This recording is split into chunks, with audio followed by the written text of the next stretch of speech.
Hello students, today we are starting with learning of one of the unit from applied component. We have opted marine science as applied component. Since many of you are interested in marine science, definitely this is going to be a great experience to study the topics which are included in our syllabus. Since this is our first lecture, we'll just go through our first unit. The name of first unit is Zonation of the Sea and Marine Biodiversity. This unit includes the zonation of the sea, that is the division of marine environment, that is vertical and horizontal. Later on we are going to study the marine biota, the biodiversity which is included in the marine environment, which has different types. It includes plankton classification and adaptations. Along with the planktons, it includes nectons and its adaptations. Next one, we are going to study benthic adaptations. Later, we are going to study intertidal organisms. The intertidal organisms are of different types based on the type of intertidal zone, that is, it would be rocky, muddy or sandy shore. Even we are going to study the adaptations of deep sea organisms. Now let's move towards our first topic, that is zonation of sea. Now when we talk about the zonation, it includes the whole ecosystem which comes under the marine environment. Now marine environment includes the pelagic zone and the benthic zone. So the zonation of sea can be done by different ways depending upon the different criteria. It includes pelagic zone, that is vertical zonation, benthic zone, that is horizontal zonation, and further classification of marine biota. The marine ecology or the marine ecosystem is very much diversified and it is completely different than other ecosystems. Like terrestrial ecosystem, there are different types of organisms present. Similarly, like that, the variety of organisms are present in the marine environment. The marine environment can be divided into different zones depending upon the different characteristics, and this division of marine environment is called as the zonation. As I have already mentioned, this zone are depending upon distinct characteristics and the distinct factors as per the tidal range, or it would be depending upon the species range, or it would be a combination of both. Now there are different organisms also which are present as per the zone of a marine environment. So let's start with the division of the marine environment.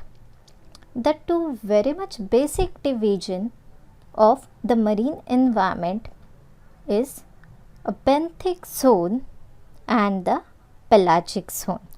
The benthic zone includes the bottom of a water or the land, that is called as the benthic zone.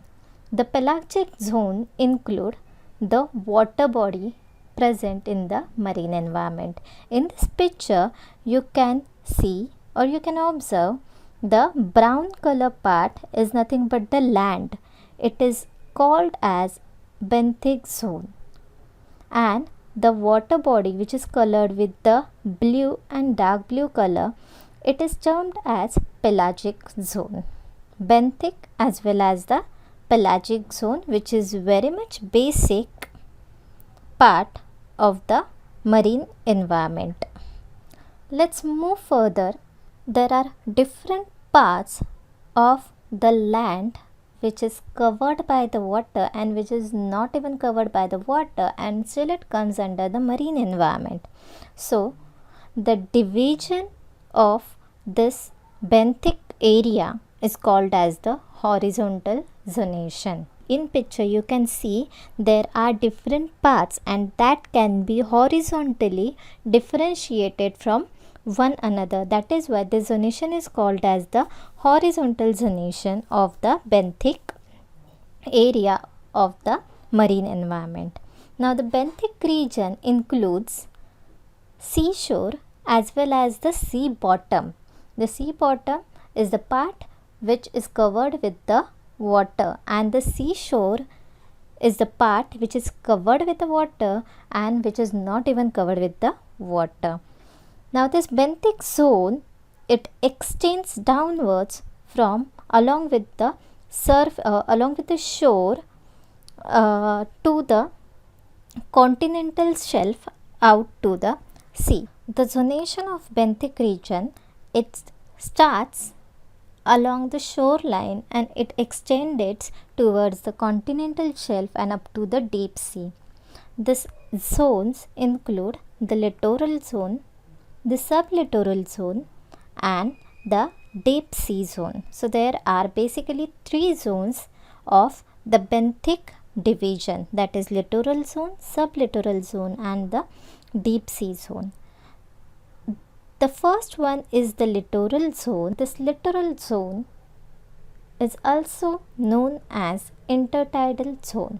Now all of you must have gone to the shores, seashores. The area which you visit as a seashore is known as the intertidal zone.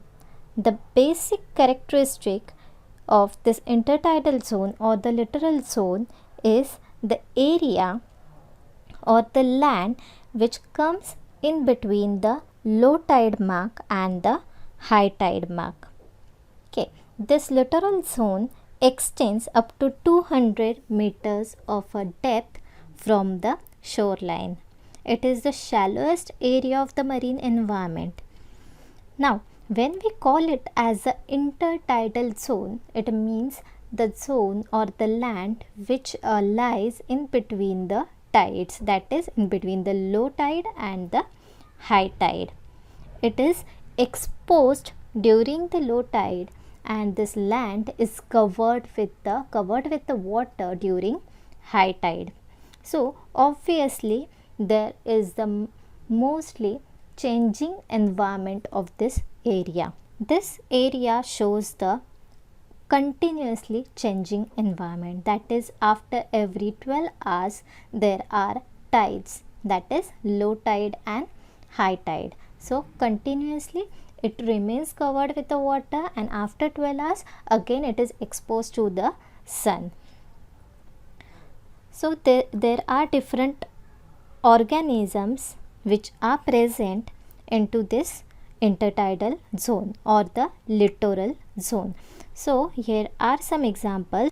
The first picture, that is top left corner, it shows the rocky area. So this part is considered as, or it is called as the littoral zone or the intertidal zone. At the time of low tide there are some places which remain covered with the water of the sea. This small pools are called as the tidal pools because these pools are made at the time of low tides only. That is why it is called as the tidal pools. And even in this tidal pools we can see many of the organisms even at the low tide. Another one is periwinkle, the right top picture.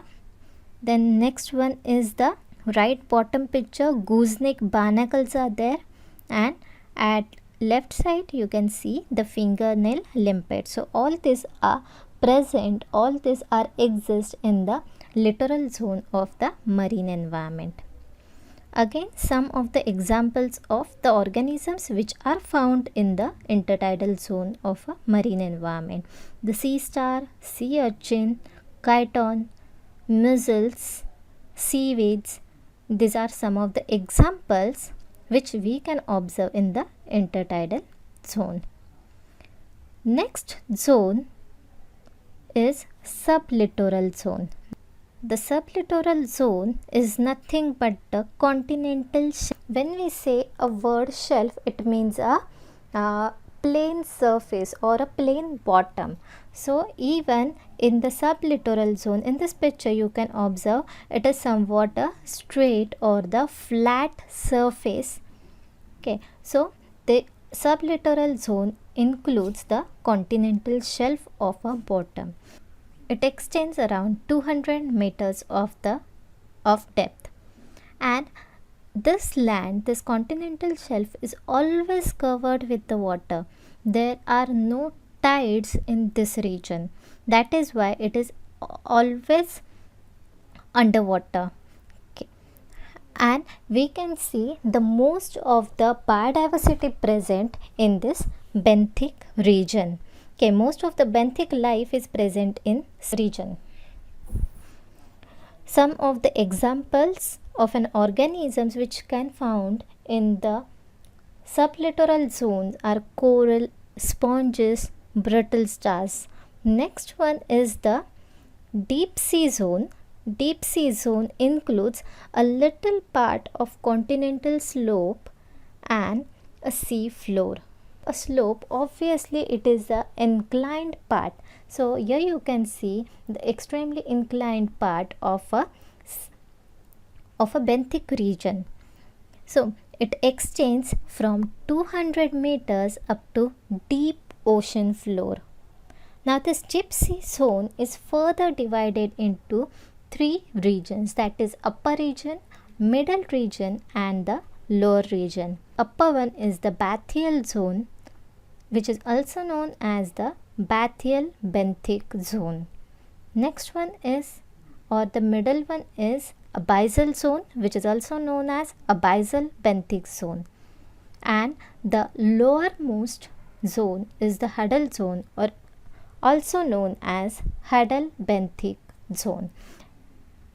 So let's see the uppermost zone in the deep sea benthic region. Bathyal zone is the uppermost part of deep sea benthic zone. It is also known as the bathyal benthic zone.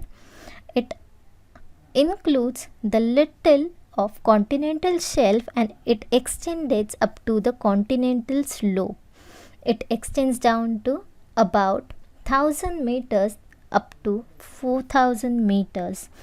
And as you can see, the water shows the different color in this picture. Okay, at the topmost water layer is lighter color, and as we go down, it shows the darker color of water. That is due to the light penetration, amount of light penetration. So obviously as we go deep down into the water, or we go deep down from the benthic region, there is little sunlight, or there is a difference in reaching of the sunlight in the lowermost part of the marine environment. So that is why there is little sunlight, or there is a scarcity of the sunlight. And due to lack of sunlight, the temperature is very much less in this region. Okay, it goes up to 4 degrees centigrade, and obviously as we go deep down into the ocean, the pressure increases. So yes, this region shows the very much higher pressure. The organisms like crinoid, that is sea lilies, brittle stars, sea stars and sea cucumbers can be present, or they are present in such region. Very next zone of deep sea benthic region is abyssal zone. This is the middle layer or the middle zone of the deep sea, which is also known as abyssal benthic zone. It includes continental slope, some part of continental slope and deep sea bottom. It extends around 4000 to 6000 meters, and the organisms which are present, they are like tube worms. As this region includes deep sea bottom, the sunlight cannot be reached into the deep sea bottom, and that is why mostly carnivorous organisms can be found over here. And the adaptations of the organisms to survive without sunlight and in extremely less temperatures.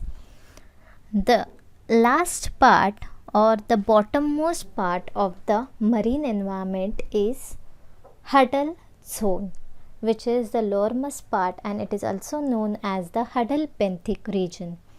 It is the deepest zone of a benthic region, and it consists of a sea bottom. The sea bottom doesn't include the plain surface, but it consists of the ridges in the submarine region and the deep ocean trenches. So this part is not a plain surface of a bottom, but it includes the ridges and the trenches in the deep ocean. So it extends about 7,000 meters to very much bottom of a sea. The organisms which are present over here are like foraminiferans. So here we have finished with the horizontal zonation of a sea. Now let's revise quickly what we have learned today. We have studied the neritic zone and the oceanic zone. We have studied the horizontal zonation. Horizontal zonation is nothing but the benthic division. The benthic zones are primarily consist of littoral zone, sublittoral zone and deep sea ocean. The littoral zone is also known as the intertidal zone. The deep sea zone is further classified into bathyal zone, abyssal zone and huddle zone.